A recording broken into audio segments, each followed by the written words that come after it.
The moment a cop finds cash in your car during a traffic stop, you're seconds away from losing every dollar. Most drivers immediately start explaining where the money came from. Within 30 seconds of that explanation, the officer has everything needed to justify seizing your cash.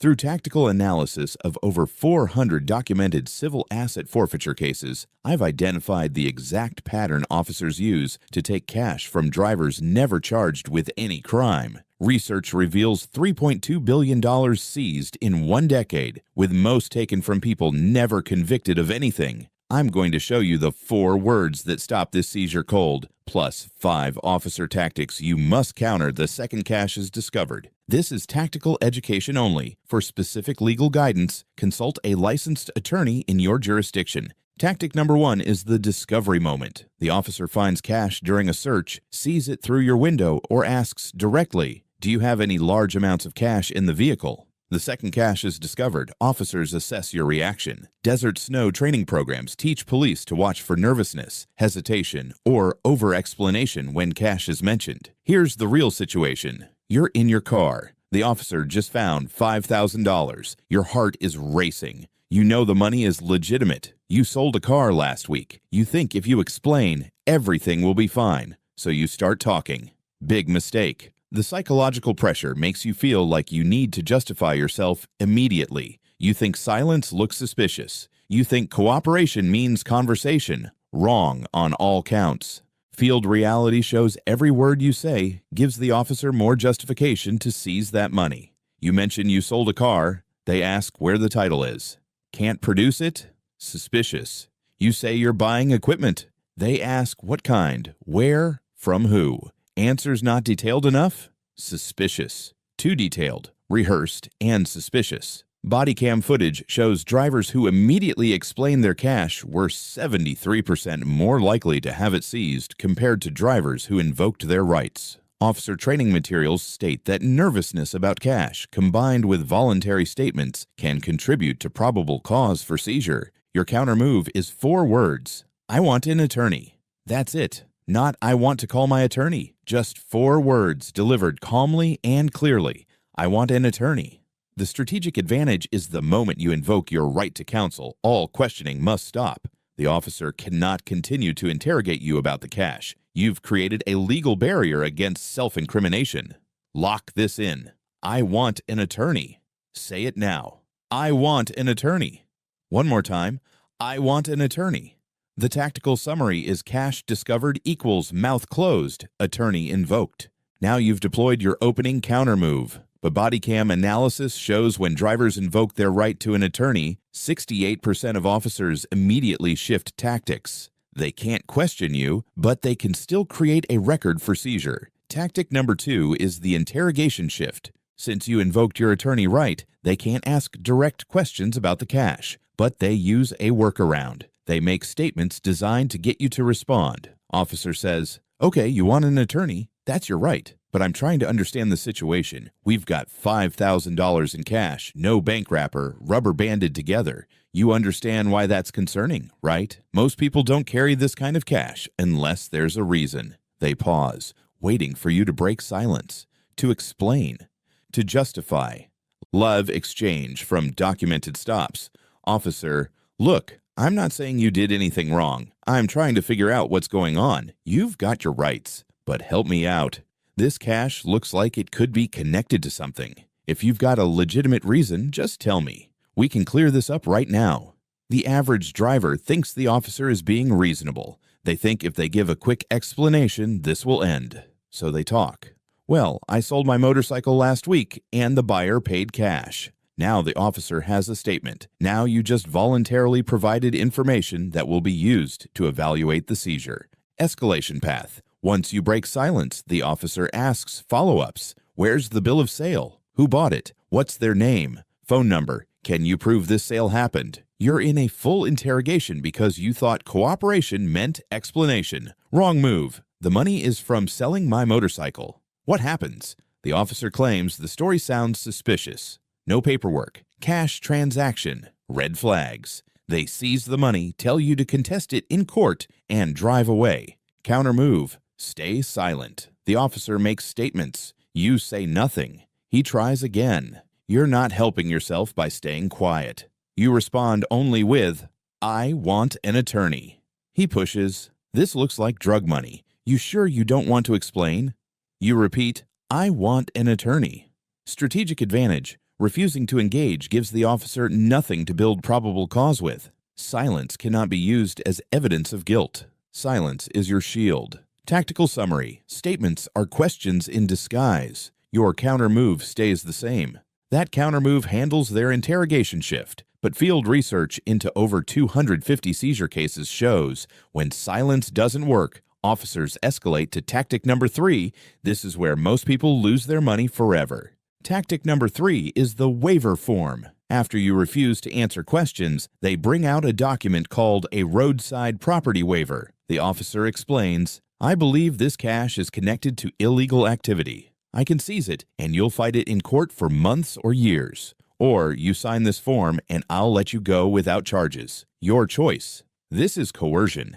They're not telling you that signing permanently gives up your legal right to challenge the seizure. You're essentially admitting the money was connected to criminal activity, even though you haven't been charged. Research into Tanaha, Texas asset forfeiture abuses documented exactly this tactic. Officers targeted out-of-state drivers, pulled them over, found cash, then threatened arrest unless they signed waivers. Some were told their children would be taken if they didn't cooperate. The waivers were presented as the easy way out. Hundreds of people signed, millions seized, almost none connected to actual criminal charges. It works because you're exhausted. You've been on the roadside for an hour. You just want to go home. Signing seems like the path of least resistance. The officer frames it as your choice. Sign and leave, or don't sign and face criminal charges. That's not a choice. That's a threat.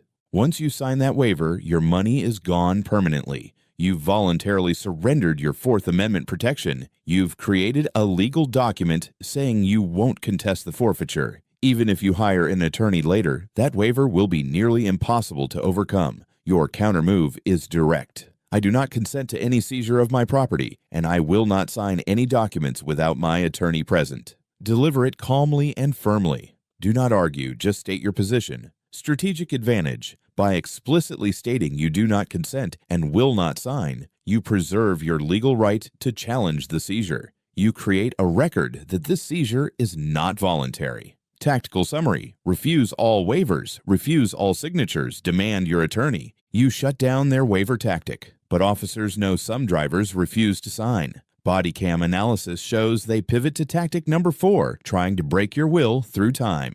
Tactic number 4 is the time pressure tactic. Once you refuse to sign and continue invoking your attorney right, they extend the stop. They call a K-9 unit. They detain you while they investigate. They make you wait. The goal is to wear you down until you give up your tactical position.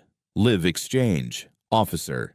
All right, you want to do it the hard way. I'm calling for a drug dog. We're going to be here a while. You sure you don't just want to explain where this money came from?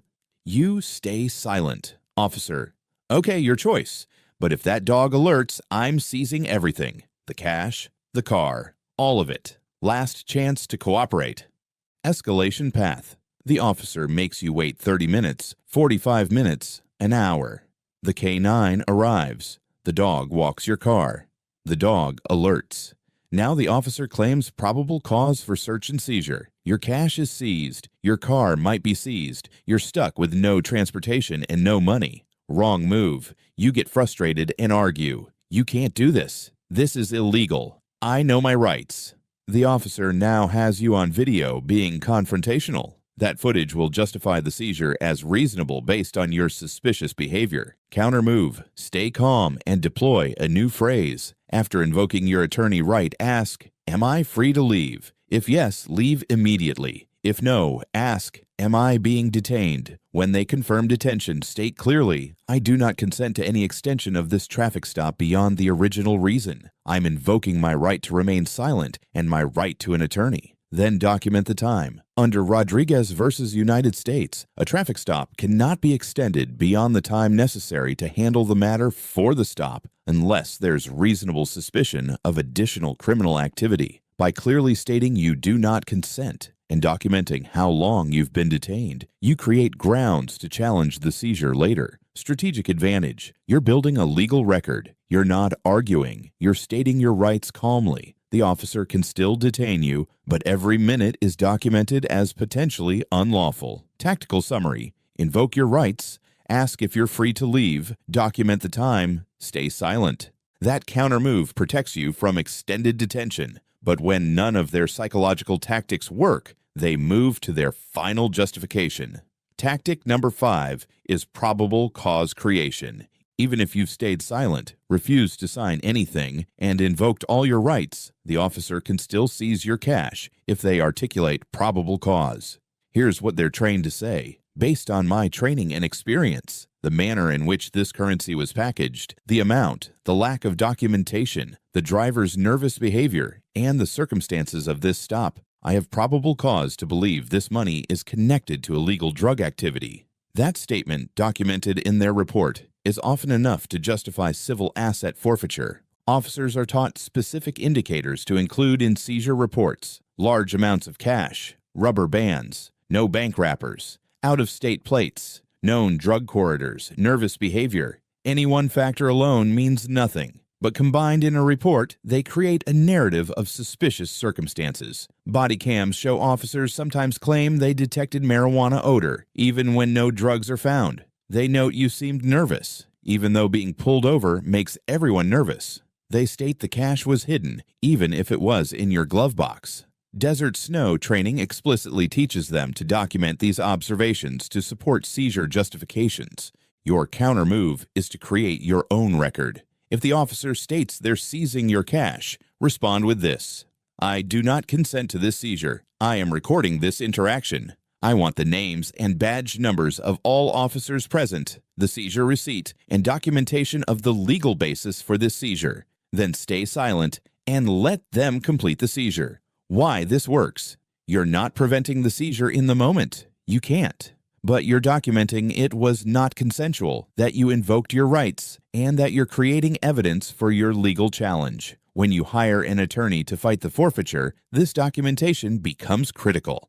Tactical summary. Document everything. Consent to nothing. Preserve your challenge. Stay tactical. Stay calm. Stay in control. Now here's the field rule that ties all 5 tactics together. When cops find cash in your car, their training is to seize first and justify later. Your training must be to invoke your rights immediately and fight the seizure in court, not on the roadside. The 4 counter moves you must know are: first, I want an attorney. Second, am I free to leave? Third, I do not consent to searches or seizures. Fourth, I am invoking my right to remain silent. These 4 statements, delivered calmly and repeatedly, are your tactical defense against cash seizure. Right now, pull up your phone and record yourself saying these 4 phrases out loud. Practice them until they're automatic. I want an attorney. Am I free to leave? I do not consent to searches or seizures. I am invoking my right to remain silent. Because when an officer finds cash in your car, your heart will be racing, your hands might shake, but your mouth needs to deliver these counter moves with calm precision. This is about muscle memory and being field ready when it matters most. Here's your action step. Screenshot these 4 phrases. Keep them on your phone. Review them before road trips with cash. Better yet, avoid carrying large cash when possible. Use cashier's checks or electronic transfers for large transactions. If you must carry cash, document the source thoroughly. Get a bank withdrawal receipt showing you took the money from your account. Photograph the money before leaving. Keep any paperwork related to why you have it. A bill of sale if you sold something. A purchase agreement if you're buying something. Create a complete paper trail. If you're stopped and cash is found, you'll need every piece of evidence to prove legitimate ownership. This is tactical education only, not legal advice. Always consult with a qualified attorney in your state for your specific situation. If this tactical breakdown just saved you from losing your money during a traffic stop, hit that like button right now. Subscribe to this channel for more traffic stop tactics that protect your rights. Turn on notifications so you don't miss the next video. And share this with anyone who travels with cash, because this information could save them thousands of dollars. Now you've got the countermoves for cash seizure, but there are other scenarios where officers use similar pressure tactics with different legal standards. I've broken down the countermoves for every critical traffic stop situation. The next tactical training is right here on screen. Watch it before you're in that situation and need these tactics immediately. Control the interaction, control the outcome.